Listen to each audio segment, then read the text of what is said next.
us Reese here at the Wild Card Boxing in Hollywood, California, catching up with Roxy Verduzco, otherwise known as Roxy Verduzco, taking on Colleen Davis on July 26th, your second pro fight. How's everything going? It's going great. You know, I'm feeling really strong. This is my first fight at 126, so you know, it's really exciting, and I'm fighting here in LA, so I'm bringing my home crowd with me.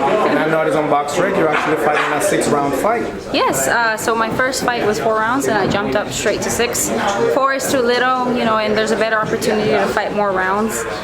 Once I start getting my rounds in, it's a lot better to have an opportunity for a bout. The sooner the better. Were you comfortable during training camp, cutting down in weight? Oh yes, I was super comfortable, really strong. I mean, I'm still strong, so this is really exciting. There's been a big change in my camp and with nutrition-wise, so this is definitely something, you know, I'm excited about. Can you elaborate on that? Is your diet actually stricter? So my diet, I'm actually eating a lot more. You know, I teamed up with Stark, so Stark Health, they're in West Hollywood, so they've been helping me a lot with my nutrition, you know, my body, learning my body. As a woman now, it's completely changed.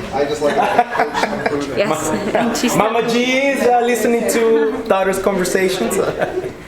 Colleen Davis, she has an opponent in Cummins. She actually got to fight Clarice Morales. Oh, yes.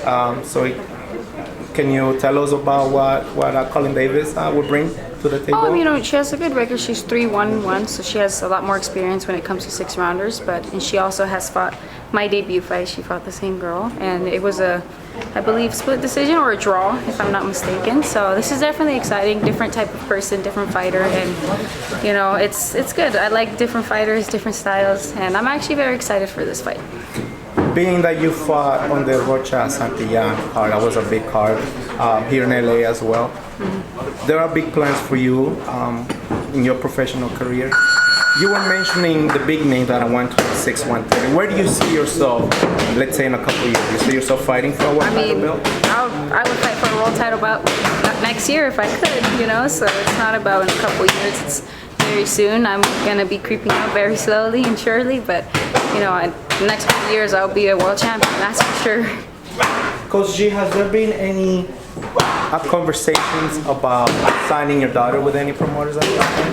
There's been a conversation behind closed doors. I met with a couple people, and they have interest in her. But right now we're just, you know, we just got started, and we thought it was going to be easy, you know, the transition. But you know, it's never easy. It's always hard, especially for the girls, because I mean, she has a great record, and she has a long resume, a big resume.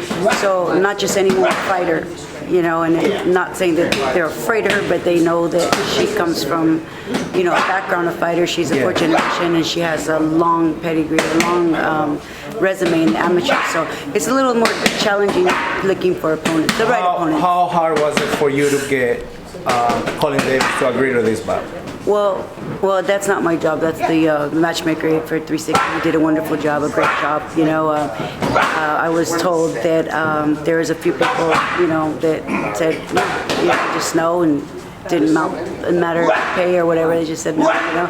And I called and they said, hey, nobody wants a fighter. So I warned them though. I said, you know, it's going to be hard. It's going to be a little hard. You know, a little hard. You know, not anyone that's coming up with the record is going to want to fight her. And the girl that has a great record is not going to want to fight her either, because she can match that competition. So will we be seeing Roxy fighting at 126, 130? 122, 126, 130, wherever there's great opportunities, titles. I mean, yeah, we're no strangers to world titles. And wherever there's a world title, we're coming after. If she were to be on a fast track, where do you see Roxy in a year or two? Fighting for a youth world title. I mean, that, and you know, just take our time with her. You know, she's been here for a very long time. She is kind of a little tired of waiting, so she wants to fight for a title right away. But, you know, just see what the future holds for us, the opportunities we get. You know, so baby steps too. What do you think about Sky Nicholson? Well, I mean, a 126 camp. I would love to fight her. You know, I would love to fight her. You know, she got a good opportunity. She has a belt, so there's no complaint about it. She deserved it, and her last fight was actually very good. Boxed her, but I feel like I'm coming. The reason why I mentioned her name is because it only took her 9 fights to become a world champ. So that She was moved right with the right people, with the right promotion, so it's all about marketing. So you can have 2 fights and you can fight for a world title if you really wanted to, you know. So it's more of she had the right. They moved her the right way, and that's how 9-0 and 10-0 I believe. 10-0 now. So and she has She just fought this WBC. Saturday. So. Do you think Alicia Baumgartner will still be around by the time you get to I fight think for the she world would. title I opportunity? think she would. I'm not quite sure, you know. But we'll see what the future holds. So I don't know if she's gonna retire or if she's gonna want to keep fighting, or it really just depends. Message to all the fight fans out there tuning in to watch your fight on July 26th. Yes, don't forget to purchase tickets on the UFC Fight Pass. You can watch live stream, or you can just be there live at the Commerce Casino July 26th. And don't forget to follow me on Right Hook Roxy. There you have it. Left Hook Roxy on a fast track. Thank you very much, Roxy. Thank you. Appreciate it.